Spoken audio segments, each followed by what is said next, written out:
글자 하나 잘렸죠? 고구려와 수당의 전쟁이에요. 고구려와 수당의 전쟁이고, 가로 1번은요, 이 씨가 빠진 거예요. 자, 6세기. 저 고구려와 6세기 말 동아시아 정세. 그리고 동그라미 1번은 신라가 라는 말 빠진 겁니다. 자, 이제 볼게요. 자, 1번 신라가 한강역을 장악했다. 그래서 고구려 백제 연합 밑줄칩니다. 그쵸? 원래 고구려 백제는 원수지간이었는데, 그치? 신라가 장악해버리니까 고구려 백제가 연합해버립니다. 그러니까 여러분들이 딱 삼국시대는 어느 지역하고 딱 연관시켜서 공부해주시면 돼요. 한강이야, 한강. 그죠? 한강 먹으면 전성기예요. 그리고 한강 먹으면 왕따 돼요. 오케이? 그렇게 이제 간단히 생각해주시면 됩니다. 자, 이후 신라는 중국과 통교하여 동서세력을 형성하죠. 그래서 동그라미 3번, 이로써 남북과 동서세력의 대립구도인 십자형 외교관계 형성되었대요. 이거 저번주에 얘기해줬죠. 북쪽으로는 돌궐, 투르크라 하죠. 밑에 고구려, 그 밑에 백제, 그리고 백제와 친한 오해지요. 그치? 그리고 신라와요, 중국의 수, 이렇게 연결이 되는 십자형 외교관계랍니다.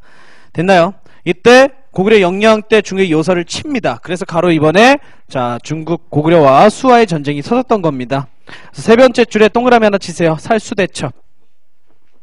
자, 대표적인 전투죠. 요거 하나 알아두시면 돼요. 살수대첩. 그리고 결국 수나라가 멸망함에 따라 618년 당이 건국됩니다. 618년 당이 건국돼요. 자, 그리고 가로 3번. 여전히 고구려는 당나라하고 뭐 했대요? 전쟁했대요. 그럼 여전히 신라하고 당은 무슨 관계라는 거예요? 친선관계란 뜻이에요. 오케이? 자, 보시면 수나라 이후 중국의 주인이 된 당나라는 초기에는 고구려의 우호적인 태도를 취했다. 왜? 이제 시작한 국가잖아요. 당장은 처음부터 부딪히지 않았다는 거예요. 자, 이후에 당태족이 즉위하면서 한반도 침략의 야욕을 드러낸다. 자, 당시 고구려했던 밑줄 동그라미 칩니다. 영류왕. 영류왕은 영양왕 다음에 왕이에요. 영양왕 다음에 왕인 영류왕은 당의 친선을 도모했대요. 왜? 수나라하고 너무 전쟁을 많이 했기 때문에 국력이 많이 약화돼요. 그래서 일단 당과의 관계를 안정화시키려 했으나 누구에게 죽음입니까? 영계소문의 쿠데타에 의해서 쫓겨나게 되죠. 기록에 의하면 칼을 했는데 영량이 단칼에 두동강 됐답니다. 말이 돼요? 자, 아무튼 그죠? 어쨌든 왕을 죽입니다. 왕을 죽이고 보장왕이 즉위하게 되죠. 보장왕은 연계소문이 올린 왕이에요. 허수아비. 자, 그래서 이에 고구려는 당의 침략에 대비하여 보장왕 6년 윤계소문의 지휘하에 뭘 세웠대요? 뭘 쌓았대요? 이게 제일 중요해요. 천리장성을 쌓게 됩니다. 별표 치세요. 자, 천리장성을 저기 만주지방에 개설하게 돼요. 그러면 천리장성을 쌓은 이유가 누구를 딱 도발하려는 거예요. 당도발이에요. 당도발. 그쵸? 이 과정에서 요동지방의 군사력을 장악하여 독재 권력을 잡게 되고요. 자, 당태종은 요하를 건너, 요동에 흐르는 강이에요. 저 요동에 흐르는 요하강을 건너 요동, 계모, 비사성 등을 빼앗고 마지막 동그라미 칩니다. 안시성. 요것 뚫으면 고구려는 끝이에요. 게임 오버예요. 안시성 뺏기면요. 근데 안시성이 여러분들 딱 한 갈래 길이 있고요. 굉장히 험준해요. 근데 요거 뺏기면 바로 국내성 치고 쭉 한반도 안으로 들어올 수 있는 성이 바로 안시성이에요. 근데 죽어도 안 뚫려요. 면 개짓을 해도 안 뚫려요. 왜 안 뚫릴까요? 군대를 아무리 가져와도 어때요? 갈래가 하나예요. 그죠? 그리고 험준해요. 그러니까 어때? 병사들이 계속적으로 어때요? 굶어요. 무슨 말인지 알겠죠? 또 날씨가 안 좋으면 전염병까지 돕니다. 맞나요? 그래서 전쟁이 길어지니까 결국 당나라가 전쟁을 포기함으로써 안시성을 지킬 수 있었던 거예요. 그래서 당나라 태종이 제일 칭찬한 게 바로 안시성 전투예요. 처음으로 완전히 인정한 패배. 완전히 자기들이 패배했다고 인정한 전투가 이 전투입니다. 절대 못 들었어요, 여러분들. 그래서 이때 활약한 게 양만춘이라는 장군이죠. 저 60여일간 싸웠대잖아. 그죠? 굉장한 전투에 해당합니다. 그래서 수나라 대표적 전투는 뭐예요? 살수대첩이었고요. 그죠? 당나라하고 대표적인 전투는 절대 뚫리지 않았던 안시성 전투예요. 알겠죠? 자, 그렇게 여러분들 체크를 해주시면 됩니다. 자, 하지만 가로 4번. 고구려는 그래도 한반도의 방파제였죠. 하지만 전쟁을 많이 했기 때문에 국력이 점차 어떻게 될까요? 7세기 쭉 후반부로 갈수록 점차 약해져 갔겠죠. 맞죠? 그래서 여러분들 그렇게 체크해 주시면 되고. 자, 53페이지. 자, 53페이지. 이 백제와 고구려의 멸망. 백제와라는 말이 잘렸고요. 백제와. 그 다음에 가로 1번에는요. 삼국관계의 변화예요. 삼국관계의 변화. 백제와 고구려의 멸망, 삼국관계의 변화. 그리고 동그라미 1번 신라의 변화예요. 동그라미 1번 신라의 변화. 잘 봅니다. 자, 고구려가 이렇게 수와 당의 침략의 방파제 역할을 하는 동안 밑줄 칩니다. 자, 신라의 김춘추나 김유신이 제위하여 권력을 장악합니다. 이때는 무슨 왕이었냐? 신라가 진덕여왕 때예요. 진덕여왕 때. 자, 신라는 백제의 맹렬한 공격으로 어려움에 처하게 되자 이때 백제는 여러분 의장입니다. 백제 의장 때예요. 자, 당과 동맹을 맺고자 하였고요. 백제와 고구려를 멸망시키고 한반도를 통일하려 합니다. 자, 동그라미 2번 보세요. 결국 고구려 침략에 실패한 당도 신라를 이용하여 한반도를 장악하려 하죠. 그래서 648년 별표 치세요. 나당연합군이 결성되게 됩니다. 이때 왕이 무슨 왕일까요? 진덕여왕 다음에 김춘추? 무열왕이죠. 그쵸? 무열왕. 자, 무열왕 때 나당연합군이 만들어진 거예요. 자, 그래서 처음에 누구 쳐들어가죠? 백제 먼저 간다 그랬어요. 일단 인접했기 때문에 이유도 있고요. 김춘추의 개인적인 이유도 있다 그랬어요. 의장이 신라를 칠 때 신라의 대야성이라는 성을 장악한 적이 있어요. 얘기했나? 이 대야성의 성주 있죠. 성주가 김춘추하고 인척관계죠. 그쵸? 그러면 김춘추 여러분 딸을 보낸 거 아니에요? 맞죠? 시집 보낸 거 아니에요? 그래서 김춘추의 딸도 여기서 같이 죽어버려요. 무슨 말인지 알겠어요? 그러니까 백제한테 죽은 거야. 김춘추의 이 혈족이에요. 그래서 이제 이런 개인적인 이유가 있기 때문에 백제를 먼저 쳤던 겁니다. 자, 660년이에요. 1번 보세요. 자, 당시 백제의 의장이었다. 동그라미 2번 봅니다. 김유신의 신라군은 황산벌에서 백제 계백장군의 5천 결사들을 격파하고 사비성 진출했다 써있죠. 맞죠? 황산벌 전투죠. 밑줄 치세요. 황산벌. 자, 이때 유명한 전투가 황산벌입니다. 알고 계시겠죠? 이미 질 줄 알았다 그랬어요. 제가 계백은. 그치? 왜? 자기 자식하고 그쵸? 부인 다 죽이고 출전한단 말이에요. 이미 죽을 줄 알고 있었던 거야. 질 줄 알고 있었어요. 자, 이후에 소정방이 이끄는 당군은 금강학으로 침입하여 백강을 지나 사비성으로 진격하죠. 그래서 660년 사비성이 함락되면서 의장은 중국으로 잡혀갑니다. 그럼으로써 백제는 공식적으로 660년 멸망하게 된 거예요. 알겠나요? 자, 동그라미 3번 별표 치세요. 이후 일어난 운동이 무슨 운동이래요? 백제 부흥운동이래요. 그럼 백제 부흥운동은 무슨 운동이겠어요? 백제 일부 왕족이나 유의민들이 다시 한번 일으키려고 펼치는 운동이야, 여러분들. 백제 부흥운동. 이거 한번 쭉 읽어보시면 돼, 그냥. 쭉 읽어보시고 이것만 체크해 줄게요. 밑에서 네 번째 줄. 결국 누구에 의해서 다 패배했대요? 실패했대. 자, 나당연합군에 의해서 좌절되고 말았다. 이거 알고 계시면 돼. 자, 한편 여러분 그냥 이건 상식이에요. 응? 왜군이 이때 여러분 백제부운동을 이때 지원했을까 안 했을까? 했겠죠. 백제가 도움을 요청했을 거 아니에요. 맞죠? 거기 써있죠. 밑에 한편 외수군도 부운동을 지원했으나 백강 입구에서 패했다. 이건 그냥 당연하다고 생각을 하세요. 당연하다. 친선이잖아요. 됐죠? 그 다음에 가로 3번 668년 고구려를 침략하게 됩니다. 동그라미 1번 보면 이때 고구려는 거업된 정조로 국력이 소모된 상태라 그랬죠? 맞죠? 이때 고구려를 침략함으로써 668년 멸망하고 만다. 이렇게 알아두시면 돼요. 고구려하고 뭐 유명한 전투는 없어요. 그래서 시험에 특별하게 나오지는 않을 겁니다. 동그라미 2번 마찬가지로 고구려 부흥운동이 있죠. 이것도 별표 치세요. 고구려 부흥운동 됐나요? 그래서 보정왕의 서자, 보정왕의 아들이죠, 여러분들. 보정왕의 둘째 아들 안승, 동그라미 칩니다. 안승. 이 안승을 중심자로 해서 고구려 부흥운동도 있었습니다. 근데 여기는 안 써있는데 중요한 게 있어요. 백제 부흥운동은 완전한 실패거든요. 근데 고구려 부흥운동은 일시적 성공일 수도 있어요. 왜냐면 이 안승 있죠? 위에다 쏠래요? 이 안승을 주도자로 한 이 고구려 부흥운동은 희한하게도 여러분들 신라가 지원합니다. 아까 백제는 어땠어요? 격파했다 그랬죠? 신라가 지원해서 이 안승에게 여러분 소국 하나를 줘요. 땅덩어리 하나 줘요. 그게 뭐냐면 보덕국이에요. 익산 금마저라는 지역에 보덕국이를 세워줘요. 그래서 여기에 보덕국 왕으로 세워줘요. 그래서 이 소국을 통치하게 해주거든요. 이후에 나중에 신라의 영토로 편입되면서 안승도 신라의 귀족으로 들어가게 돼요. 그러면 여러분들 중요한 게 왜 신라는 여러분 고구려 부흥운동을 지원했을까요? 왜? 이유가 뭘까요? 고구려 유민들을 어디에 활용하기 위해서예요? 여러분 어제 저번주에 다 배웠잖아요. 여러분 요거 고구려 백제고려 멸망하고 바로 무슨 전쟁 들어가요? 신라하고 당나라하고 싸운다 그랬죠? 맞지? 그러니까 고구려 유민을 어디에 이용하는 거예요? 당나라에 이용하기 위해서예요. 그래서 지원한 거예요. 이거 알고 계셔야 돼요. 알겠나요? 자, 그래서 동그라미 2번은 그 내용이다. 넘기십니다. 넘기세요. 자, 이제 그 부분이 아마 여기 나와 있을 거예요. 자, 넘기시면 3 신라의 삼국통일이고요. 잘린 말.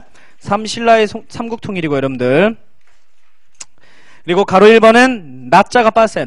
나당전쟁. 나자가 빠졌습니다. 그리고 동그라미 1번엔 당의라는 말이 잘렸어요. 당의 야욕. 당의 야욕. 당의 야욕. 자, 보세요. 본래 당은 신라 연합했지만 밑줄 칩니다. 그 근본 목적은 한반도 전체를 장악하는 것이었다. 그 근거는 저번주에 얘기했습니다. 백제 애적이 설치한 감시부서가 뭐라 했어요? 웅진도독부. 그 다음에 고구려는 안동도부. 그쵸? 연도 외울 필요 없어요. 연도가 여러분 다 뭐하고 일치해요? 멸망연도랑 일치하죠. 그치? 맞죠? 660년 백제 멸망, 8년 고구려 멸망이잖아요. 그래서 안동도부 설치. 경주에는 뭐 설치했대요? 계림도독부. 그러니까 경주까지 먹으려는 거 아니에요. 그래서 그게 바로 한반도 전체 장악 의도입니다. 됐나요? 동그라미 2번 보세요. 신라는 고구려 백제 유민과 연합했는데 특히 어느 나라 유민을 많이 지원했다고요? 특히?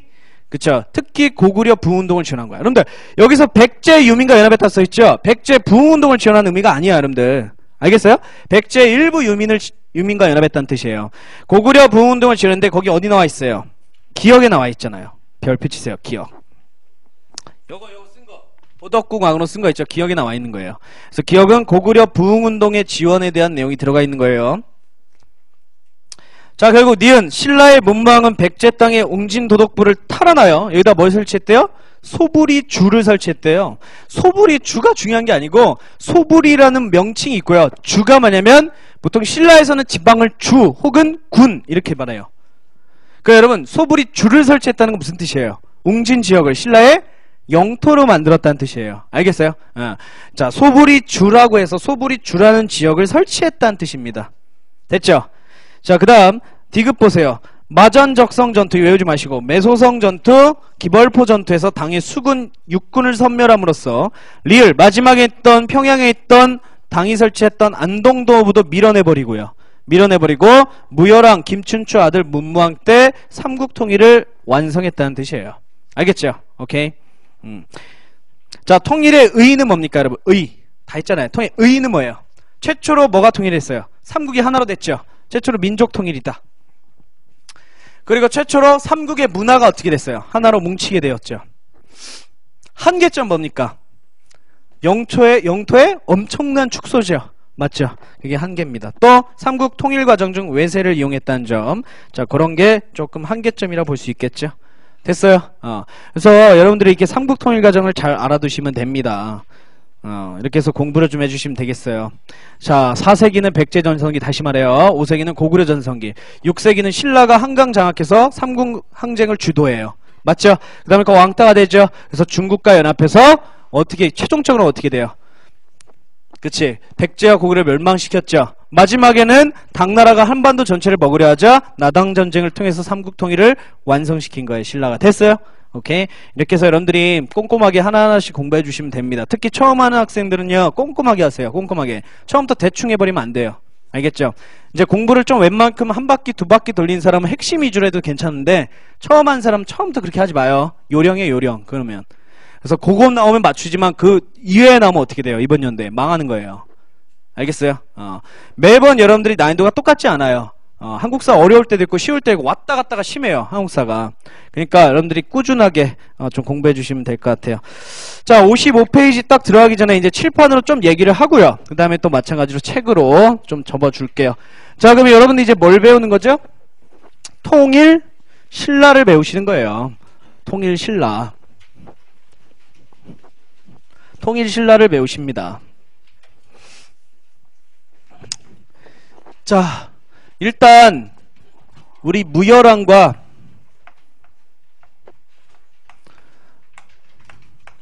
문무왕에 거쳐서 신라가 뭘 완성했죠? 삼국 통일을 완성시켰죠? 맞죠? 맞잖아요. 무열왕 때 백제 멸망, 그리고 문무왕 때 고구려 멸망, 나당 전쟁까지 치rum으로써 삼국을 통일했던 게 바로 문무왕 때 완성이 된 겁니다. 됐나요? 자, 알고 계시면 되고. 자, 근데 삼국 통일 과정에서 여러분들 통일 과정 속에서 딱 알고 계셔야 되는 게 있어요. 통일 과정에서 여러분들 집사부라는 부서가 기능이 강화됩니다. 집사부라는 부서가 기능이 강화되기 시작해요. 집사부라는 부서. 자, 그럼 집사부라는 부서는 뭐 하는 부서냐면 이따 뒤에서도 할 건데 국가, 국방이나 기밀 같은 걸 관장하고요. 그 다음에 왕명출납을 즉 왕의 수행비서 같은 여러분들 부서가 집사부예요. 그러니까 왕명을 직접 따르는 부서가 집사부라고요. 여기 장관이 뭐냐면요, 시중이라 하기도 하고요, 중시 이렇게 부르기도 해요. 처음에 원래 중시였어요. 그러다가 시중 이렇게 부르기도 합니다. 알겠죠? 뭐 그것까지 구분해서 되진 않아요. 그래서 시중, 중시, 이게 집사부의 장관이에요. 그러면 왕명을 받드는 애죠. 됐어요? 여기까지? 자, 그리고 대신 뭐가 좀 약해지냐면요, 바로 이것도 뒤에서 사회파트에서 다 배울 거예요. 자, 신라의 귀족회의인 화백회의의 기능을 축소시키기 시작해요. 화백회의의 기능. 그럼 여러분, 화백회의는 무슨 회의냐면, 여러분 신라의 최고 귀족들을 뭐라 하냐면요, 진골이라 불릴 거예요. 다 배워. 이거 다 배우면 다 연결돼요. 일단은 그냥 들으세요. 자, 신라의 최고 귀족이 여러분 진골이에요. 이 진골들만이 소속돼서 열 수 있는 회의가 화백회의예요. 그럼 이런 게 왜 있었냐? 왕 혼자서 하는 정치체제가 아니라는 거예요. 왕과 진골들이 모여서 회의체에서 모든 국정을 결정하는 거예요. 알겠나요? 오케이? 왕 혼자 하는 게 아니에요. 그래서 이 화백회의의 기능을 축소시키고, 이 화백회의를 주관하는 최고 귀족이 뭐냐면 상대등이에요. 상대등. 오케이? 그럼 상대등도 진골이 이제 최고 진골 귀족이 여러분이 여기에 이제 임명이 됐겠죠. 그래서 상대등과 화백회의 기능을 약화시키기 시작했다는 거예요. 여러분, 상북통일 과정 중에, 완성 중이에요. 그러면 집사부를 강화시키고 화백회의와 상대등의 권한을 약화시킨다는 건 무슨 의미일까요? 그래요. 왕권의 독재를 꾀하기 시작하는 거예요. 왕권의 강화를 넘어선 왕권의 전제화를 하는 거예요. 왕권의 전제화를, 왕권의 강화를 굉장히 추구하는 게 바로 요거 두 개입니다. 알아야 돼요. 알겠죠? 그럼 이 과정 속에서 여러분들 대다수 귀족들은 뭐가 많이 생겼겠어요? 불만이 엄청 생겼겠죠. 맞죠? 아, 물론 오해하지 않아야 될 게, 이 시중도 누가 임명되는 게 원칙이냐? 신라의 높은 귀족인 진골이라는 애가 임명돼요. 근데 이 진골은 당연히 어떤 진골이겠어요? 진골 중에서도 왕명을 잘 따르는 측근들이겠죠. 그쵸? 이 측근만 이긴 된 거죠. 이름은 알 필요 없고. 오케이? 자, 그래서 여러분들 아무튼 결론은 이렇게 하면서 왕권 강화를 도모했어요. 자, 그리고 이제 딱 즉위한 왕이 누구냐? 문무왕의 아들. 자, 신문왕이랑 왕이 즉위한 거야, 여러분들. 신문왕. 이게 문무왕 아들이에요. 그러면 신문왕 때부터 본격적으로 무슨 작업을 할까요? 통일했잖아요. 그러면 인구도 많아졌죠. 고구려 백제, 이 신라인들이 같이 살게 됐고요. 영토도 넓어졌죠. 그러면 그거에 대한 뭔가 작업을 수행해야 되지 않아요? 새로운 시대가 열렸으니까. 맞죠? 그래서 신문왕 때 업적이 여러분 제일 많다. 예를 들어 고구려의 광개토나 장수왕, 뭐 백제의 뭐 근초고왕이나 아니면 뭐 성왕, 그 다음에 신라의 진흥왕, 뭐 같이 이 통일신라의 전성기가 바로 신문왕이에요. 그러니까 업적이 많아요. 첫 번째, 자, 신문왕이 즉위했을 때, 자, 굉장히 큰 일이 하나 있었습니다. 자, 얘네들이 약해졌죠. 얘네들이 약해졌죠. 자, 이거에 대한 뭐가 발생했냐? 이거에 대한 반발 사건이 하나 있었어요. 이게 뭐냐면 김흠돌의 난입니다. 김흠돌의 난.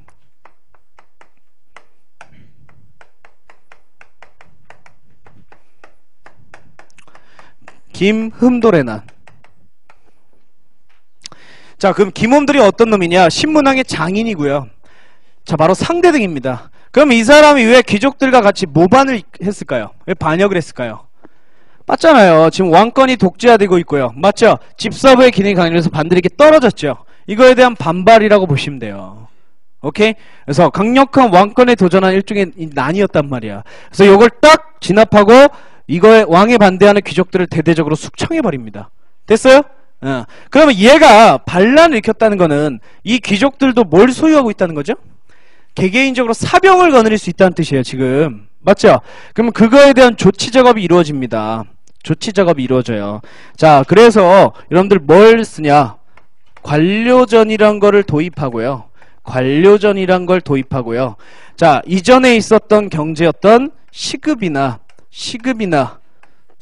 걸 제한시키고, 자, 노급이란 거를 폐지시켜요. 요게 시험 무지막지하게 많이 나와요. 여기서 시험 나오면, 신문왕에서 나오면. 이제 이거 얘기해 줄게요. 자, 칠판 봐요.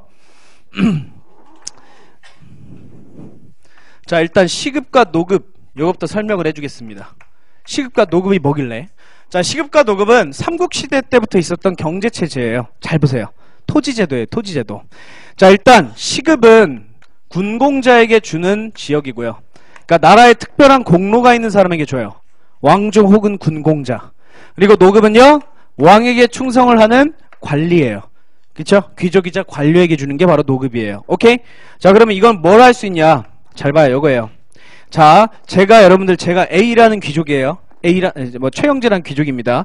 제가 열심히 뭐합니까? 왕에게 충성을 해서 관리로 이제 일해요. 그러면 내 관리로 한 일한 대가를 뭘 받아야 되지 않아요? 그래서 이 사람이 왕이에요. 이 사람이 나한테 노급을 줬어요. 바로 A라는 지역에 노급을 줬어요. A라는 지역에 이 사람이 나 노급을 준 거예요. 왕이. 그러면 나 이 A 지역에서는 여러분 막 여기 사람도 있고 뭐도 있겠어요. 막 땅도 있겠죠. 맞죠? 그럼 여기 지역에 대해서 뭐 할 수 있는 게 노급일까요? 세금 수취하고. 그죠? 여기 사람들을 뭐 할 수 있는 거예요? 내 마음대로 부릴 수 있는 거예요. 이걸 역동원이라 그래요. 오케이? 역동원이라 그래요.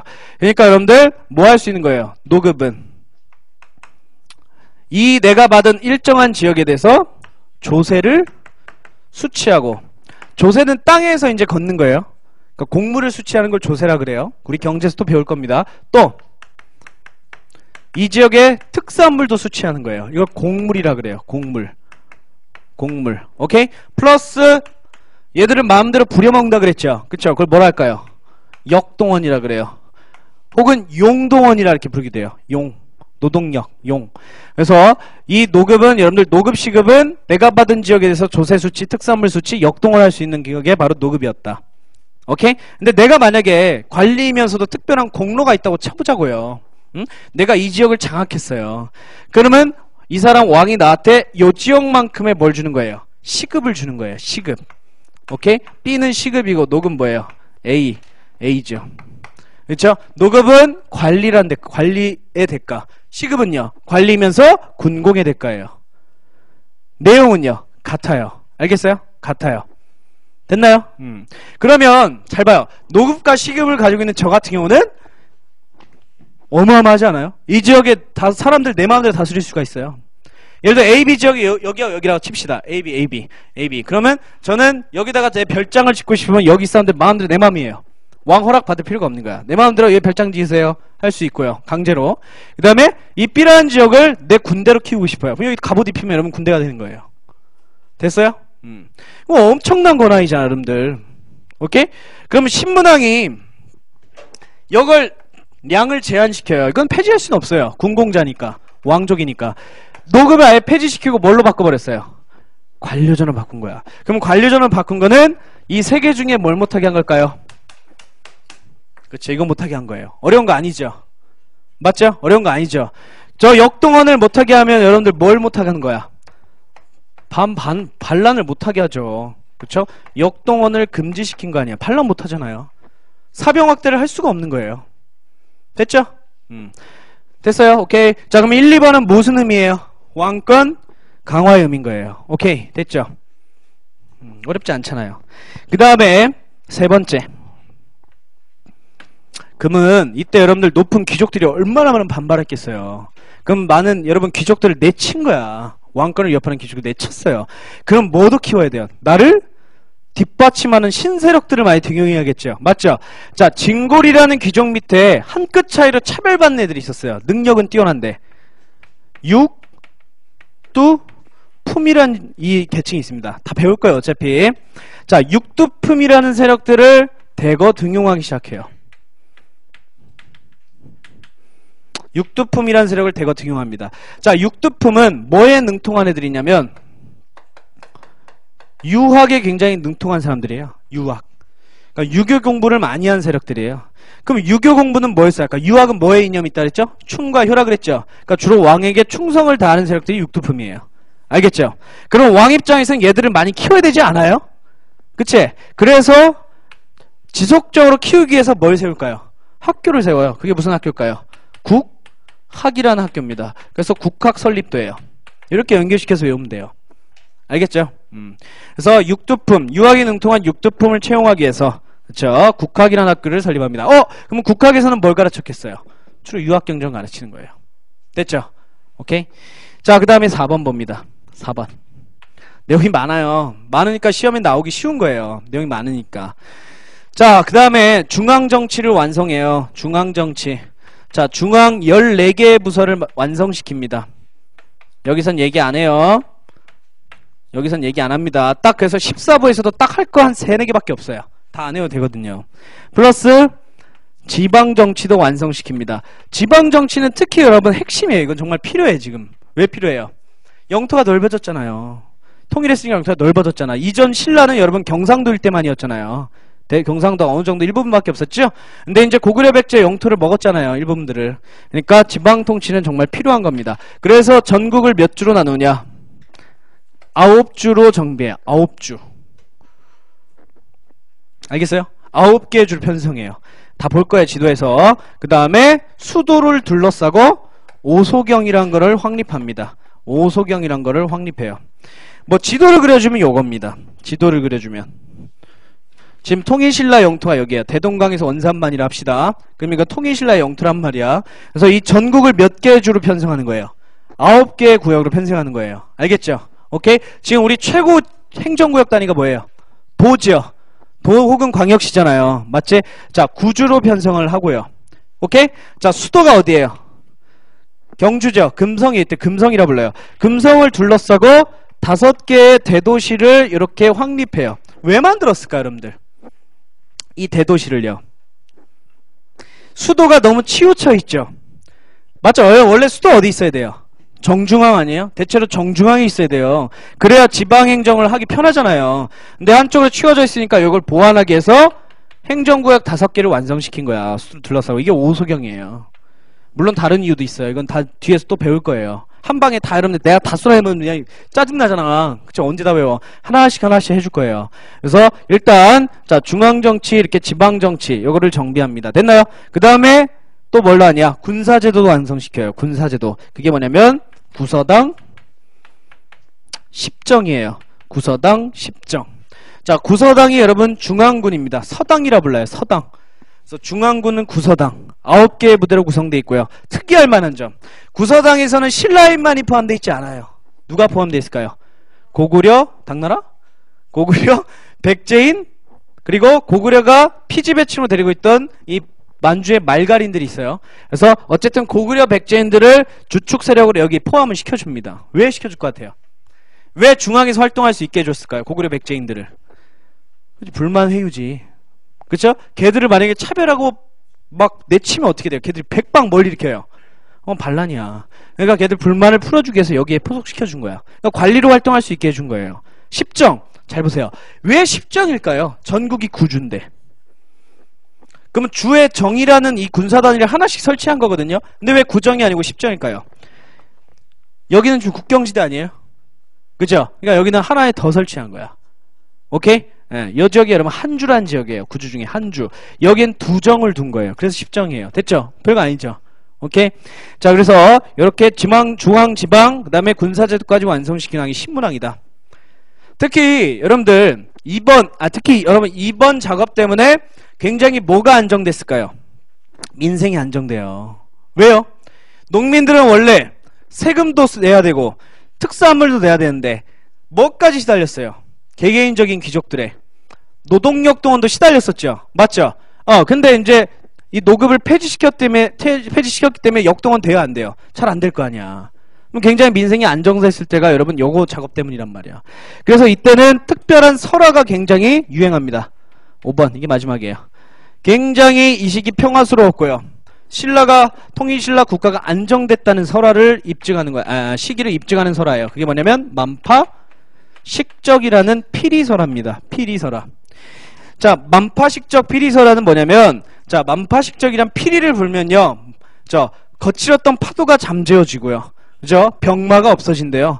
외적이 막 왔다가 돌아간대요. 쫄아서. 말도 안 되지. 뭐 이상한 소리 하고 있어요. 근데 여러분, 이 피리설화가 나타났다는 건 그만큼 이 시기 굉장히 어떻다는 거예요? 정치가 안정됐다는 거예요. 오케이? 신문왕이 피리를 쫙 부르면 어떻게 돼요? 나라가 안정된데 지랄하고 있네. 그죠? 자, 아무튼. 자, 그만큼 여러분, 이 설화가 시험에 나오면 뭐야? 무슨 왕을 물어보는 문제예요? 그래요. 신문왕을 물어보는 문제예요. 알겠죠? 오케이? 힘들다. 자, 그리고 신문왕 다음에 무슨 왕이냐? 신문왕 다음에 무슨 왕이냐?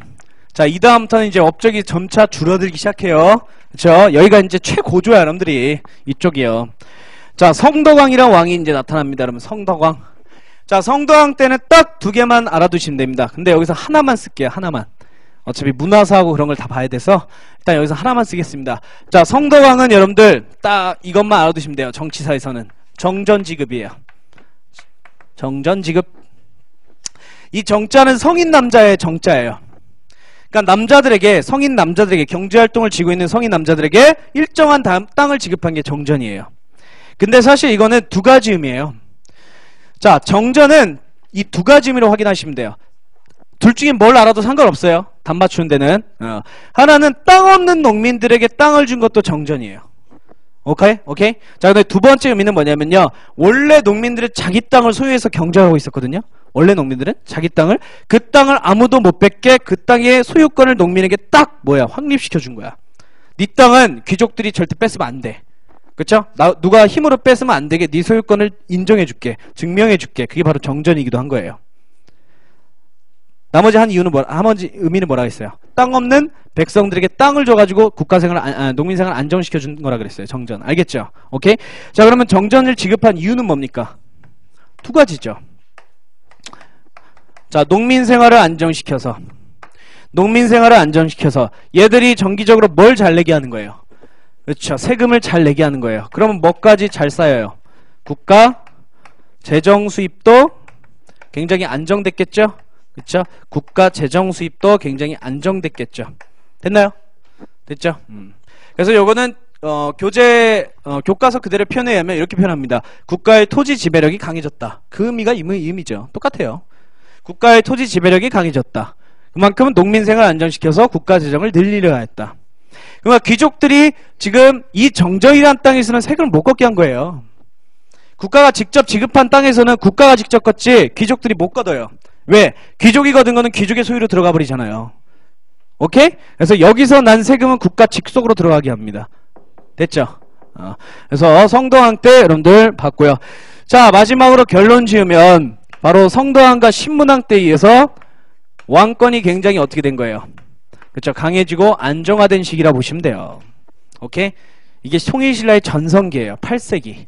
8세기 전반부에 통일신라가 제일 잘 나갔던 시기입니다. 됐죠? 자, 그러면 그 이후에는 무슨 내용이 나오겠어요? 망해가는 거 봐야죠. 그쵸? 망해가는 건 이제 보면 돼요. 어떻게 망해갔나 봅시다. 자, 성덕왕 다음에 이제 무슨 왕이 즉위하냐? 경덕왕이라는 왕이 즉위합니다. 8세기 후반 정도에. 자, 경덕왕 왕이라는 징계예요. 자, 힘내세요. 자, 아무것도 아니에요. 삼국은. 여러분들 고려도 배워야 되고 조선도 배워야 되고 한참 남았어요. 자, 경덕왕이 즉위합니다. 자, 경덕왕 때는 딱 여기서 하나만 알아두시면 됩니다. 문화사에서 하나 배울 게 있는데 그건 문화사에서 배우고요. 그래서 정치사에서 딱 뭐가 부활돼 버릴까요? 노급이 부활됩니다. 귀족들이 반발하여 경덕왕 때 노급이 부활돼요. 그러면 노부급이 부활됐다는 거는 귀족들이 다시 뭘 늘리고 있다는 뜻이에요. 사병을 다시 늘리기 시작하는 거야. 다시 자기들의 권한을 강화시켜 나가기 시작해요. 여기까지 됐어요? 그래서 그런지 저 무열왕 있죠, 여러분들. 무열왕의 마지막 후손이 10대의 어린아이 혜공왕이에요. 이거 너무 어린 나이에 즉위해. 이때 여러분들 이 사병을 늘린 귀족들이 뭘 하기 시작할까요? 이 왕 때. 그쵸? 각종 반란들이 많이 일어나기 시작해요. 엄청나게 많이 발생해요. 반란들이. 오케이? 자, 그래서 이 귀족들이 굉장히 많은 반란을 저지르고요. 자, 그래서 결국에는 마지막 반란이 뭐였냐면 상대등 출신. 이전까지 막 밀렸었죠, 상대등들이. 그죠? 상대등 출신 김양상이라는 인물이 있어요. 자, 이 상대등 출신 김양상은 여러분들 누구의 후손인지 알아요? 뇌물계의 후손이에요. 우리 뇌물계 언제 배웠어요? 4세기 후반 때. 뇌물마리감 배웠었죠. 그치? 무열계 이후에는 여러분 뇌물계는 완전히 끝장난 거 아니에요? 왕위 계승에서는. 그치? 근데 자, 이때 여러분들 뇌물계가 끝나고요. 자, 무열계사 쭉 혜공왕까지 무열계가 먹다가 김양상이란 뇌물계가 나타난 거야. 그래서 얘가 자기 뇌물계에 다시 왕위 계승 확립시키기 위해서 누굴 죽일까요? 혜공왕을 반란 저지러서 죽이게 돼요. 오케이? 그래서 상대등 김양상이 왕으로 올라간 게 무슨 왕이냐면 선덕왕이에요. 왕입니다. 선덕여왕 아니에요. 자, 선덕왕이 즉위하게 돼요. 오케이? 자, 그러면 선덕왕은 해공왕을 암살하고 왕 즉위한 거죠. 그치? 그럼 선덕왕 이후부터는 여러분 신라가 무슨 사이겠어요? 망해간 나라예요. 그쵸? 왕권 확립이 끝났잖아요. 그러면 이 이후부터는 귀족들 사이에 무슨 논리가 막 퍼졌겠어요? 무슨 기운이 막 퍼졌겠어? 힘만 키우면 뭐가 될 수 있다? 왕이 될 수 있다. 이런 생각이 퍼지게 돼요. 그래서 선덕왕 때부터 신라의 마지막 경순왕 때까지 쭉 무슨 사건만 벌일까요? 왕이 계승다툼밖에 안 배워요. 오케이? 이때부터 나오는 게 여러분들 왕이 계승다툼만 무지하게 벌게 됩니다. 중앙과 지방에서요. 중앙이나 지방에서 무지하게 만에 이제 귀족들이 뭐냐면 사병을 일러서 왕위 다툼을 하는 거야. 그럼 잘 봐요. 여러분들 잘 봐봐요. 그러면 귀족들이 뭔가 왕에게 도전하고요. 그치? 개길 수 있는 기반이 뭐예요? 뭐가 있으면 개기고 뭐가 없어지면 못 개겨요. 잘 보시니까. 뭐라고요? 그러니까 그걸 할 수 있는 거는 무슨 제도가 있기 때문이에요. 그래요. 노급이에요. 노급이에요. 노급 가지고 잘 보시면 돼요. 봐봐요. 노급이 제한됐을 때는 왕이 잘 나가고 있죠. 그죠? 노급이 다시 부활하면 어떻게 되고 있어요? 왕이 병신돼 가고 있어요. 맞죠? 그러니까 여러분들이 요거를 잘 보시면 된다고요. 맞아요. 그래서 이 노급을 가지고 여러분들이 여러분 시기를 잘 구분해 주시면 돼요. 알겠나요? 자, 결국 선덕왕부터 경순왕은 왕위 계승 다툼이 철저하게 벌어지는 시기고요. 두 번째. 그러면 잘 봐요.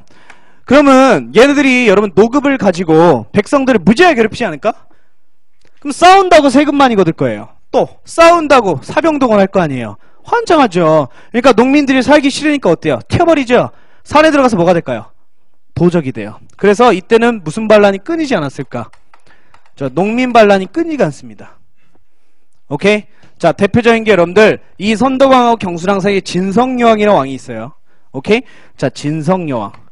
자, 진성여왕이라는 왕 때 굉장히 극심했어요. 이때가. 그래서 대표적인 반란이 두 개입니다. 하나는 원종과 에노에난 이란 대표적인 농민 반란이고요. 원종과 에노에난이란 대표적인 농민 반란이에요. 자, 신라 신문왕부터 성덕왕 이때는 여러분 농민 반란 있어요, 없어요? 없어. 있는 시기가 아니에요. 오케이? 노급이 없어졌잖아요. 그 다음에 두 번째는 경주에 직접적으로 도적대가 들끓어요. 근데 얘들이 붉은 바지를 입었다 그래서 고적의 난 이렇게 부르기도 합니다. 고적의 난. 고적의 난. 자, 이게 이 시기라고. 알겠나요? 여러분에게 이 시기 상황을 물어봐요. 시험에. 이 시기 상황을. 그래서 농민 반란이 끊이지가 않았다. 도적대가 들끓었다. 세 번째. 자, 그래서 여러분들 새로운 세상을 꿈꾸는 애들이 등장하기 시작합니다. 새로운 세상, 새로운 나라를 세우려는 세력이 지방 곳곳에 등장하기 시작해요. 얘들이 뭘까요? 지방의 영웅 호걸이라 그래요. 호족이에요. 호족. 지방에서 그치? 새로운 나라를 외치면서 농민들을 포섭해서 그쵸? 자, 호족이라는 무리들이 막 등장한다고요. 대표적인 호족이 누굴까요? 견원. 그쵸? 원래 신라 군인이었어요. 그 다음에 신라 왕족, 버려진 왕족 출신의 군은 궁예라는 인물이고요. 궁예. 미치광이죠. 그 다음에 자, 궁예 부하로 들어간 누굴까요? 왕건. 그쵸? 나중에 고려를 세우고요. 왕건. 오케이? 자, 그 다음에 또 누굴까요? 그 다음 또 누구 있어요? 양길. 이런 애들도 있어요. 병신. 그쵸? 금방 죽어요. 여러분들 시험 안 내. 걱정하지 마요. 그러니까 양길 말고 기원 막 많아요. 호족들 많아요. 근데 여러분들 딱 기억하셔야 되는 호족이 누구예요? 이 세 명이에요. 이 세 명만 딱 기억해 주시면 돼요. 알겠죠? 자, 그러니까 하여튼 지방에는 여러 이제 호족들이 등장한 거야. 근데 이 호족 무리에 누가 들어가기도 해요. 같이 연합하기도 해요. 자, 잘 봐요. 아까 신문왕 때 누구를 막 뒤용했죠? 육두품. 그죠? 육두품이 그러면 신문왕 이후부터는 좀 떴겠죠? 근데 언제부터 육두품이 또 전개해서 다 내쳐졌을까요? 무슨 왕부터? 그래요. 선덕왕부터. 그치? 이때 귀족들이 반란해서 진골 귀족들이 왕위 계승 같은 막 버리지? 이때 육두품 다 떠나져 내려가는 거예요. 그래서 오히려 지방 호족과 뭐 하는 거예요? 새로운 세상을 꿈꿔요. 새로운 세상을 만들어서 자기들이 중앙정계에서 주권 잡기 위해서 얘들이랑 연합한단 말이야. 그래서 이전에 왕권을 뒷받침했다면 이 말기에는 육두품이 호족과 연합하게 돼요. 이거 알게 계셔야 돼. 됐죠? 그래서 이런 호족과 육두품의 연합 과정에서 여러분들 무슨 시대가 열릴까요? 삼국 시대가 전개되게 됩니다. 오케이? 그래서 견훤은 후백제를 세우고요. 그 다음에 궁예는요, 고구려를 세우게 돼요. 알겠죠? 그러면 신라는 어떻게 되겠어요? 영토가 다시 축소가 돼버린 거예요. 다 볼 거예요, 지도에서. 알겠나요? 자, 다시 보시면, 자, 결국에는 요약을 하자면 요거예요. 자, 신라는 무열왕과 여러분 문무왕 거쳐서 왕권이 강해졌고요. 이게 신문왕과 성동왕이 걸쳐서 각종 업적 정책들을 통해서 왕권을 독주를 해놨던 거야. 알겠나요? 근데 하지만 경동왕 때 귀족의 기반이 이게 부활됨으로써 다시 왕권이 흔들리는 계기가 됐죠. 그래서 해공왕 때 왕이 피살되고요. 왕이 피살되고 왕권이 흔들리면서 귀족들이 국정을 뒤흔들어 버리는 경우가 발생한 거야. 오케이? 이 과정에서 당연히 농민들이 굉장히 피해를 봐서 각종 반란이 많았고요. 자, 더불어 새로운 세력, 호족이라는 지방 세력들이 등장해서 새로운 세상을 꿈꾸게 되는 겁니다. 됐나요?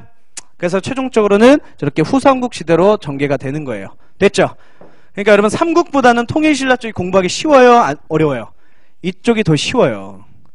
오케이? 이쪽이 여러분들 훨씬 쉽습니다. 문제를 봤을 때도. 오히려 삼국이 여러분들이 고구려, 백제, 신라를 다 상호 연관시켜서 공부해야 되죠. 거기가 더 어려워 사실은. 이쪽이 더 쉬워요. 그래서 책으로 조금만 짚어주고 신문왕까지 짚어주고 여러분들 쉴게요. 10분만. 자, 55쪽 빨리 봅시다. 자, 55쪽 보면 통일신라의 발전, 통일자 빼졌어요. 55쪽에 통일자 빠졌습니다. 통일 써주시고요. 그 밑에 가로 1번도 통일이에요. 그 밑에 가로도 통일이에요. 통일 써주시고 동그라미 1번에 고구려의 써주시면 돼요. 고구려의. 자, 고구려의 써주시면 됩니다. 자, 가로 2번 볼 겁니다, 우리. 그냥 1, 2번은 그냥 여러분 읽어봐요. 어려운 거 아니니까. 가로 2번 보세요. 왕권의 독재, 왕권의 전제화. 자, 태종 무열왕, 최초 진골 출신 왕이다. 동그라미 쓰요. 진골, 성골, 이런 게 육두품 나중에 다 찝어줄 거예요. 어떤 애들인지. 그런 것까지 다 하고 시작하면 여러분들 머리가 너무 아파. 그래서 일단 제끼는 거 제끼고 나중에 다 해줍니다. 자, 진골 출신 왕으로서 무열왕의 직계자손만이 왕위를 세습하게 하였다. 그래서 무열왕부터 해공왕이 130년간 무열계 자손들이 정권을 잡았던 거예요. 이때 니은 별표 칩니다. 아까 얘기한 거. 누구를 억제하고 누구를 강화시켜 나간 거예요. 자, 집사부 강화와 그쵸, 상대 등가 화백회의 억제죠? 그 얘기예요. 니은은. 됐나요? 자, 디귿은 그냥 읽어보시고. 그거 꼭 안 해도 돼요. 그 다음에 2번 문무왕 보세요. 2번 문무왕. 자, 무열왕 하등 문무왕은 676년 뭘 완성시켰대요? 통일을 완성한 왕입니다. 여기까지 됐죠? 자, 그리고 동그라미 3번 신문왕 별표 3개입니다. 자, 시험에 많이 나오고 여러분들 반드시 아셔야 돼요. 다 알아야 돼요. 여기 있는 거. 자, 기억. 왕의 장인이었던 김음돈의 난을 계기로 진골귀족을 대대적으로 숙청하여 왕권을 확립시켰다. 자, 대신 누구 등용했다 그랬어요, 제가?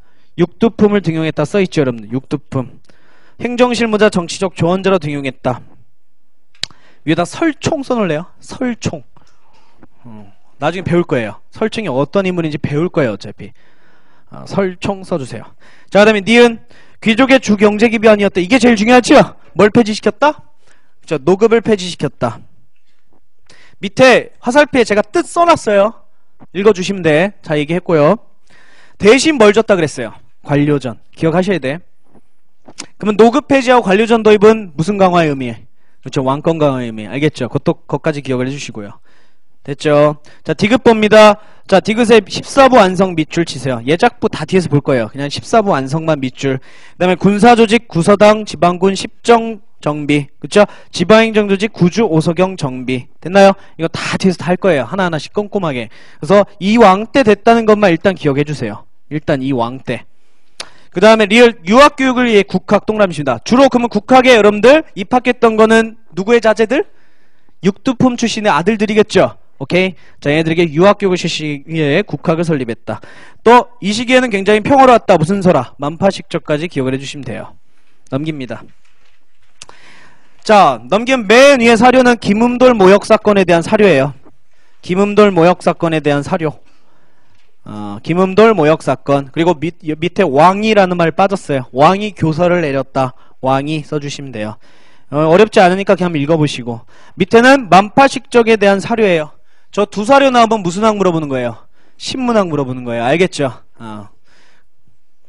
그러니까 뭐 어떻게 나오는지 알겠죠? 이제 시험 문제가 요 사례 보여주고 이왕이 언제냐, 이왕이 제의하던 시길 무슨 내용이 정책이냐, 그럼 물어보니까 여러분 기억해 주시면 되고. 밑에 성도강 봅니다.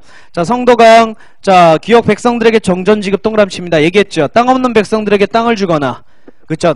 이 땅을 가지고 있는 농민들 땅을 아무도 못 뺏게, 그쵸? 그들의 소유권을 인정해 준 게 정전이라 그랬습니다. 그래서 국가의 토지 지배력 강화. 가로치고 쓰세요.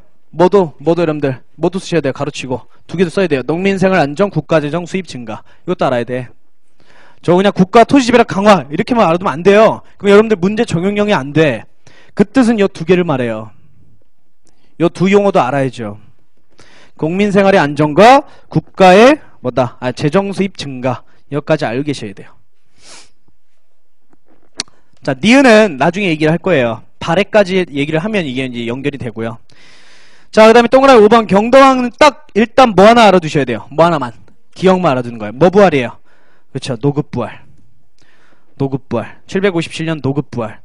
니은의 집사부 장관 중시의 명칭을 시중으로 격상하였다. 그냥 그러면 참고. 알겠죠? 시험 나온 적은 없어요. 그냥 공식적으로 이랬다라는 거예요. 궁금한 사람들이 있어요. 가끔 학생들 보면. 막 그런 것까지 짜증난 거 다 알고 싶어 하는 사람들이 있어요. 잘못됐다는 게 아니고, 그런 학생들을 위해 써놓은 거예요. 알겠죠? 외우라는 건 아닙니다. 그래서 니은은 이런 게 나오고 기억만 여기서 알아두시고 디귿은 문화사에서 배워요. 알겠죠? 디귿은 문화사 파트에서 어차피 중요하게 해야 돼요. 그 다음에 가로 3번 신라 하대입니다. 신라 써주세요. 일단 신라. 자, 신라. 자, 그래서 동그라미 1번 밑줄 치세요. 전제왕권은 8세기 중엽 경덕왕 때, 8세기 후반이에요. 정확히 8세기 후반부 경덕왕 때 노급이 여러분들 부활되어 동요되기 시작했고요. 중반 후반부 때. 그래서 동그라미 3번 보세요. 57쪽 맨 위에 무열계 마지막 해공왕 어린아이 해공왕 때 10대예요. 10대. 자, 대공대렴에 난 밑줄 외우지 마세요. 그냥 눈에 익혀놔요. 대공대렴에 나는 뭘까요? 지방 중앙 귀족들 중에 대공과 대렴이라는 애들이에요. 오케이? 얘들이 반란 일으켰고 왕권이 하락됐다가 또 뭐도 일어났대요. 770년에 96각간이죠. 여러분 96각간. 각간은 여러분들 사람 이름이 아니야. 관등의 명칭이에요. 그러니까 96명의 각간이라는 관등을 가진 진골 귀족들이 반란 일으킨 거예요. 근데 이때 96명이 주도했다는 뜻이야. 알겠죠? 그런 반란이 일어났다가 최종적으로는 상대등 출신 이 사람 외우세요. 김양상에 의해 해공왕이 피살되고 만다. 그러면 이렇게 대공대렴 96각간의 난 다 뭐 때문에 일어날 수 있었던 거야? 뭐가 기반이어서? 오케이, 그죠? 노급부활이 기반이에요. 요게 부활되고 사병을 길러서 해공왕 때 이 반란으로 이어지는 거라고요. 오케이? 요 여러분 과정을 알고 계시면 돼요. 이해해 주시면 돼요. 그래서 김양상은 스스로 선덕왕 이래요. 신라 하대가 시작되었고 신라 말기가 시작됐고요. 자, 진골귀족 사이에는 힘만 있으면 누구나 왕이 될 수 있다는 생각이 널리 퍼지게 됩니다. 됐어요? 그리고 이제 밑에 이거 통일신라 말 빠진 거예요. 통일신라 말기의 정치 변동과 새로운 세력의 성장으로 여러분 이어지는 겁니다.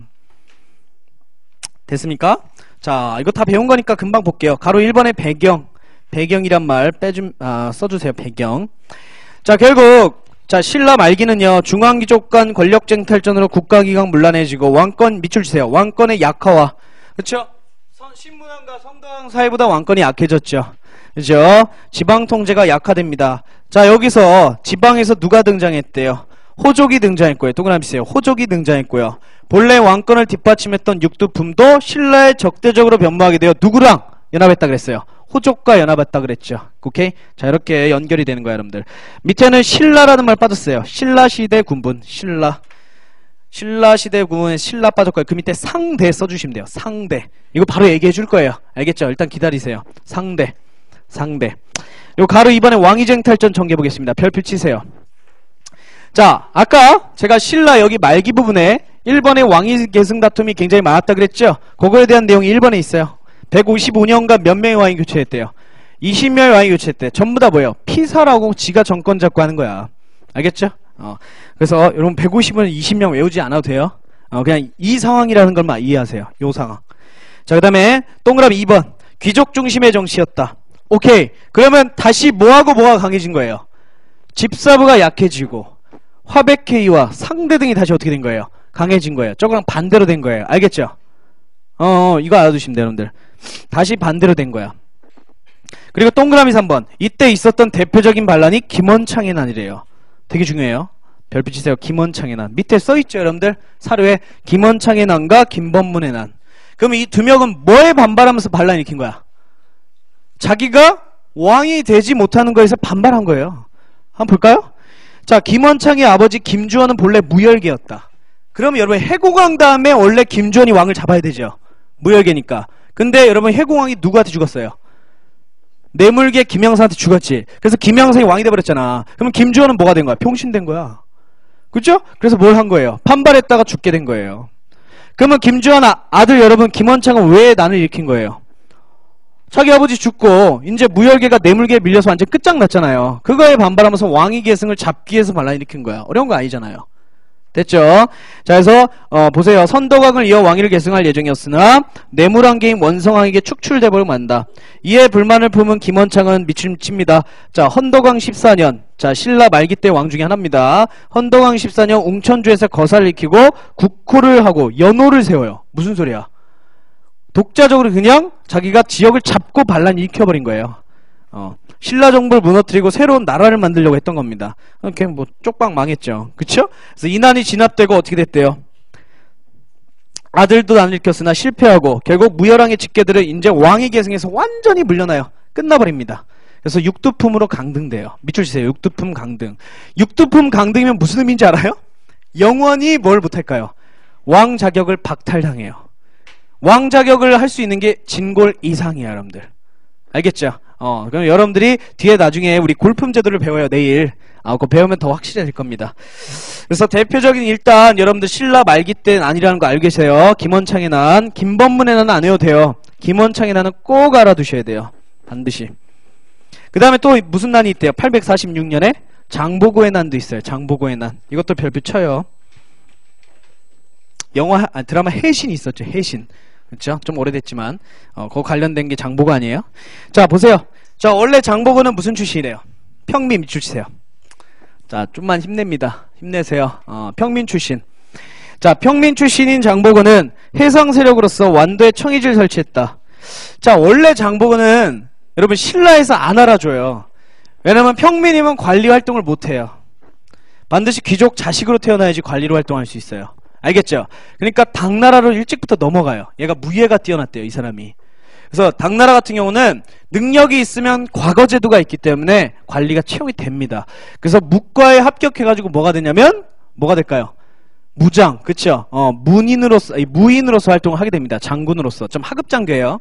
거기서 활동했다가 이 사람이 당나라에서 이제 좀 뭐 했겠어요? 좀 막 이름을 좀 날렸겠죠? 그러다가 무슨 사실을 좀 많이 보냐면 신라인들이 너무 이 중국 해적 있죠? 짱깨 해적들에게 많이 잡혀서 노예로 살아가는 거예요. 그러니까 주로 이제 해안가 사는 신라인들 있잖아요. 그러니까 안타까워해서 얘가 나중에 이제 돌아옵니다. 신라 말기쯤 돌아와요. 귀국해서 당시 왕을 찾아가서 뭘 하냐면 신라인들이 너무 그치? 이 해적에 잡혀가서 노예 생활하고 있다. 그래서 저에게 군대를 주시고 해상기지 하나 설치해 주십시오. 그게 바로 청해진이에요. 오케이? 그래서 청해진을 완도 지역에 설치하고 뭘 하기 시작할까요? 해적들을 소탕하기 시작합니다. 오케이? 그러면 해적들을 소탕하고 그 해양권을 다 먹어버렸을 거 아니에요. 그 이후에 뭐 했을까요? 장보고가 뭐 했을까요? 요거벌로 한 거예요. 그럼 요거벌로 하면 어떻게 해야 돼요? 뭐 해야 돼요? 그치? 무역하면 되죠. 그쵸? 그래서 남해 서해 쪽으로 무역을 넓혀나가기 시작해요. 그래서 요걸 막 벌어들여요. 오케이? 그러면 이걸 많이 벌어들였어요. 그럼 뭐도 하고 싶을까요? 권력도 얻고 싶어요. 맞죠? 그래서 이름을 막 날리기 시작해요. 됐나요? 자, 그래서 그 부분을 생각하면서 봅시다. 자, 완도에 청해지를 설치하고 해적 소탕과 나당 무역을 독점하여 세력을 키워나갑니다. 밑줄 치세요. 자, 한편 837년 희강왕이라는 왕이 있습니다. 안 해도 돼요? 이 왕 때 왕위 다툼에서 밀려난 김우징 동그라미칩니다. 김우징. 이 왕족 중에 한 명이에요. 자, 김우징이라는 사람을 청해진에서 보호해 준 적이 있어요. 그리고 김우징이 장보고를 꾀합니다. 꼬셔요. 뭐라고 꼬셨을까요? 나를 왕으로 올려주면 너에게 뭐 주겠다? 권력을 주겠다. 그치? 정치 권력을 주겠다. 그래서 김우징을 45대왕 신무왕에 오르는데 도움을 줍니다. 그 다음에 신무왕 다음에 무슨 왕이냐? 문성왕이 즉위했거든요. 그러면 여러분들 사실 어떻게 해야 돼요? 약속했잖아. 그죠? 그럼 문성왕하고 장보고가 연결을 시켜줘야 되죠? 맞지? 그럼 보통 연결시켜주면 가장 적합한 방법이 뭐예요? 장복의 딸을 왕비로 삼으면 돼요. 그쵸? 그리고 거기서 태어난 자식을 왕으로 삼으면 어떻게 돼요? 장복은 왕의 장인이 되는 거야. 됐나요? 자, 그렇게 하려 했는데 어떻게 됐대요? 누구 반대? 왕족과 귀족들의 대대적인 반대로 일이 실패합니다. 왜 반대했을까요? 장보가 무슨 출신이기 때문에? 평민이잖아요. 그렇죠? 어디 왕족의 피하고 평민 이 피가 섞이냐? 말도 안 되겠죠. 그래서 이 일을 반대함으로써 반란을 일으킵니다. 자, 하지만 장보고는 그에 부어 염장에게 피살을 대어 청해주는 철폐됩니다. 염장은 자객이에요. 자객으로 이제 어느 정도 권력을 보장받았기 때문에 그렇죠? 이 동기였던 장보고를 죽입니다. 나쁜 새끼예요. 염장은 나쁜 새끼, 그죠? 친구를. 응? 그래서 드라마에서는 해신에서 송일국 씨가 이거 나왔어요. 이 나쁜 새끼, 그죠? 그리고 장보고는 누구로 나왔을까요? 최수종으로 나왔어요. 최수종. 자, 아무튼 이 두 난이 뭐예요? 신라 말기의 대표적인 반란이에요. 알겠죠? 자, 넘깁니다. 넘기세요. 대표적인 여러분 1번에 대한 내용이에요. 요거예요. 지금 두 난 본 건 요거예요. 1번. 그럼 이제 몇 번 봐야 돼요? 2번 난 봐야죠. 2번은 무슨 반란이라 했어요? 농민의 반란이라 그랬어요. 맞죠? 자, 동그라미 가로 3번 농민의 라는 말 잘렸어요. 가로 3번 농민의 다 했어요. 58초까지 하고 쉴 거예요. 가로 3번에 농민의 하고 동그라미 1번 노급을이에요. 노급을 밑에 동그라미 1번 노급을. 자, 노급을 기반으로 한 귀족들의 수탈이 강화되면서 농민의 부담이 가중되었다. 자, 동그라미 2번 별표 칩니다. 특히 어떤 사람 때 가장 강했대요? 진성여왕. 자, 그래서 대표적인 게 화살표에 써있죠? 원종과 애노의 난, 적고적의 난 다 써있죠. 노급과 여러분 농민몰락의 관계는 제가 얘기했죠? 알겠죠? 모르는 사람 꼭 쉬는 시간에 물어봐요. 자, 밑에 귀족들의 사치와 향락. 귀족들의 말 잘렸어요. 귀족들의 사치와 향락.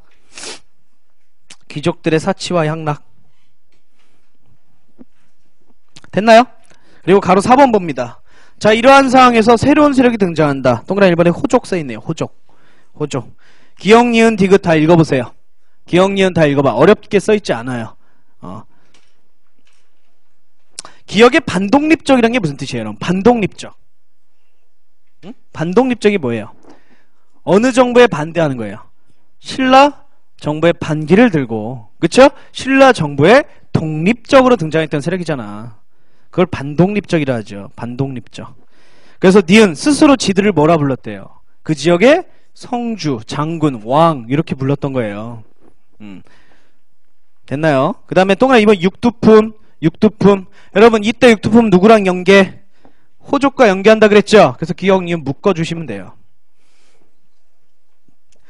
그래서 니은 봐요. 일부는 진골 귀족 때문에 정치적 뜻을 펼칠 수 없자 은거하거나 밀주세요. 은거하는 대표적인 사람 배울 거고요. 은거하는 대표적인 사람 뒤에서 배울 거예요. 그리고 지방의 호족과 연계하기도 했다. 선종은 아직 안 배웠죠? 여기서 얘기 안 하고 문화사에서 얘기해 줄게요. 또 많아지니까 내용이. 그 다음에 디귿 육두품은 신라 중대에는 왕권 강화를 뒷받침이나 결국 신라 말기에는 호족과 연결해서 반신라 세력으로 변했다. 이렇게 생각을 해주시면 됩니다. 됐나요? 동그라미 3번은 나중에 보시고요. 동그라미 4번 봐요.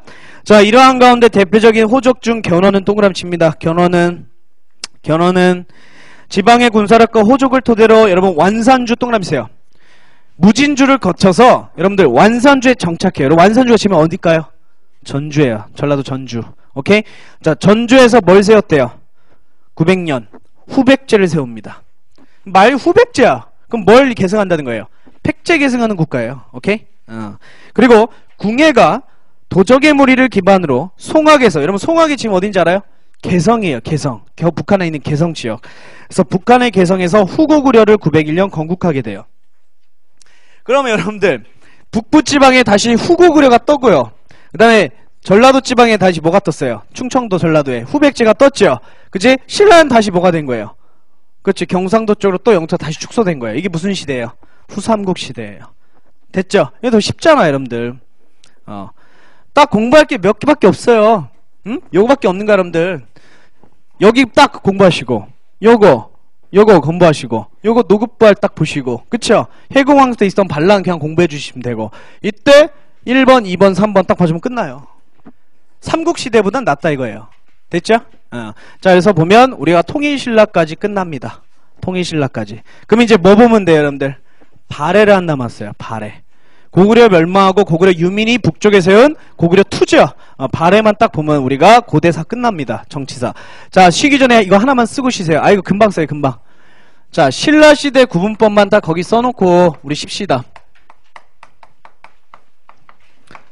제가 첫 시간에 빡세게 안 됐잖아요. 그죠? 8주 만에 여러분 기본 심화를 하면 이렇게 해야 돼요. 그래서 좀 힘들어도 잘 따라오세요. 자, 하나는 삼국사기란 책과, 이건 금방 하니까 빨리 쓰세요. 자, 삼국유사라는 책이에요. 자, 둘 다 고려시대 때 쓰여진 책이고요. 왜 써졌냐 이런 거는 고려 가면 배울 거예요. 오케이? 일단은 여러분들 필요한 내용만 쓰겠습니다. 자, 삼국사기를 쓴 김보식이라는 유학자는 신라의 시기를 이렇게 구분합니다. 상대, 중대, 하대, 이렇게 세 시기로 구분하게 돼요. 상대, 중대, 하대. 자, 그러면 상대, 중대, 하대로 나누는 기준이 뭐냐면 여러분들 혈통의 기준으로 여러분 시대를 구분해요. 혈통. 자, 원래 여러분들 우리 신라의 시조는 누구죠? 박씨부터서 원래 왕권을 잡았어요. 그래서 박혁거세예요. 박혁거세부터 자, 진덕여왕 때까지가 우리가 상대입니다. 여러분, 상대. 여기를 상대시기라 그래요. 신라 상대시기. 오케이? 그럼 박혁거세부터 진덕여왕은 무슨 출신이냐? 성골 혈통 출신이에요. 성골. 이게 원래 오리지널 왕족이에요. 성골 자식으로 태어나지 왕을 이어받을 수 있어요. 그럼 성골은 뭐냐면 제가 왕족, 이 사람이 왕족이에요. 아니다. 그냥 제 왕족, 왕족. 그죠? 왕족 사이에 태어난 자식이 성골이에요. 알겠죠? 그래서 사실상 여러분 신라 상대는 무슨 혼이 유행했냐면 졸라 야만인이에요. 종래혼이 유행했어요. 종래혼이 뭐예요? 가족끼리. 그쵸? 아, 더럽죠? 자, 근데 어쩔 수 없죠. 이 상황에는. 왜? 이 상황에 왜요? 그쵸? 피가 섞이면 안 되니까. 그쵸? 그런 게 유행하기도 한 거예요. 자, 하여튼. 자, 박혁거세부터, 그러니까 우리가 일본 놈을 욕할 수만은 없다니까? 우리도 이랬어요, 옛날에. 그래서 박혁거세부터 진덕여왕 때까지 성골. 오케이? 자, 종래혼. 자, 근데 최초 여러분들 원래 왕이 될 자격이 없는데 특별한 공로가 있어서 왕이 됐어요. 누구? 김춘추였어요. 맞죠? 그래서 자, 바로 김춘추가 무열왕으로 즉위하게 되죠. 빨간색 쓸게요. 무열왕. 그렇죠? 무열왕. 그리고 자, 피살당한 어린애, 불쌍한 애 누구예요? 그렇죠? 해공왕이죠. 자, 그럼 여기는 누가 왕위를 잡았을 때요? 성골 밑에 진골. 이건 좀 피가 섞인 거예요. 그러니까 왕족과 귀족 사이에 태어난 자식이에요. 오케이? 일반 귀족. 그러니까 좀 어때요? 조금 한 등급 내려갔죠? 맞지? 근데 이제 어때요? 아무래도 그럼 여기서 왜 여기로 넘어갔냐? 보통 여러 가지 설이 10개가 넘어요. 그러면 내요 안 내요? 시험에. 못 내요. 그냥 하나만 알려줄게요. 그냥 성골이 왕이 될 만한 놈이 없어진 거야. 그러니까 이제 여왕 이런 게 잡았고요. 오케이? 소멸돼 간 거예요. 점차. 그죠? 그 이후에 이제 왕이 될 만한 자격을 화백회의에서 정하다가 누가 딱 얘기가 나온 거예요. 김춘추가 나온 거야. 그럼 막 이 새끼들이 반대했을 거 아니야. 어디 더러운 피가 그거 아니야. 근데 누가 딱 등장한 거예요. 김유신 장군이 등장해서 그치 이거 반대하면 다 죽여버린다는 거야. 맞아요. 그래서 이 김춘추를 밀어서 그쵸 무열왕으로 즉위시킨 거예요. 오케이? 이게 신라 중대 출발이에요. 자, 그럼 신라 중대는 무열왕부터 해공왕까지니까 신문왕과 성도왕이 들어가죠. 그러면 신라 중대가 신라의 최고 통일신라 최고 전성기죠. 이때가. 자, 이후에 자 해공왕을 누가 죽였어요? 김영상이 죽였죠. 그래서 선덕왕 때부터 마지막 망하는 경순왕 때까지가 하대예요. 오케이? 근데 이때도 여러분 진골은 진골인데 다른 계열이죠. 그쵸? 이건 무열계, 이건 뇌물계잖아. 그렇죠? 다른 계열. 진골 중에 요 계열하고 다른 계열. 끝났잖아요, 여러분. 해공왕 죽으니까 끝났잖아요, 무열계. 오케이? 육두품으로 아까 강등됐다 배웠잖아요. 이렇게 나눈 거야. 그러면 신라 하대 같은 경우는 무슨 시기예요? 우리 선덕왕 때부터 경수왕 때 뭐 배웠어요? 이거 맞죠? 그치? 여기는 망해가는 시기죠. 오케이? 그러니까 결국 여러분 이거 내놓으면 봐봐요, 이거. 여러분 상대는 그냥 신라의 삼국시대예요. 그리고 신라 중대는 무슨 시대예요? 무열왕부터 문무왕 통일과정 시기와 신문왕 성덕왕 왕권이 가장 강한 시기예요. 맞죠? 신라 하대는 신라가 망해가는 시기예요. 알겠죠? 이렇게 공부해 주시면 됩니다. 자, 그래서 교과서도 이렇게 편제가 돼 있어요. 우리 교과서도요. 국사 교과서도요.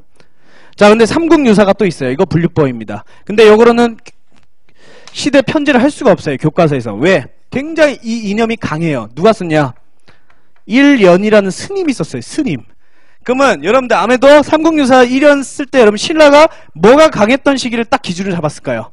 불교가 강했던 시기를 잡을 거예요. 그러니까 너무 사상적 이념이 짙잖아요.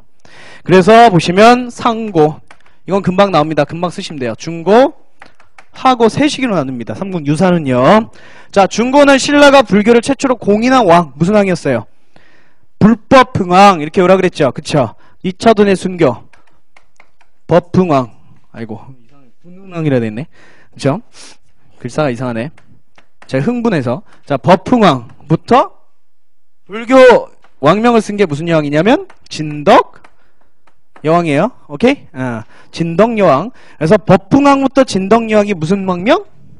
무슨 왕명 여러분? 불교식 왕명을 써서 불교가 굉장히 융성했던 시기예요.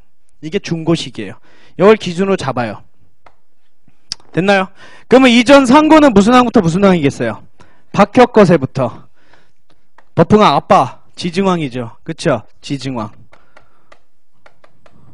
왕호칭을 썼죠 이때. 그치? 자, 그 다음에 하고는요. 진덕여왕 다음에 뭐였어요? 저기 김춘추 무열왕부터 경순왕까지. 이거 여러분 우리 신라시대 구분할 수 있어요 없어요? 지금 삼국시대하고 뭐 이런 식이 딱 구분하기 애매하죠? 맞지? 그러니까 삼국사기 분류법을 쓰는 거예요. 이건 그러면 참고로만 알아두시면 돼요. 알겠어요? 이건 참고로만 알아두시면 되고 요거를 정확하게 알고 계시는 게 좋아요. 이걸로 인해 신라의 우리 삼국시대 고대사회가 기준이 되니까 저 두 분류법 알아두시면 됩니다. 됐나요? 그래서 여기까지 딱 해서 통일신라 끝입니다. 자, 10분 쉬고 5시 15분에 마지막 발해만 하고 우리 수업 마칠게요. 발해는 59쪽부터 61쪽까지 내용 적습니다.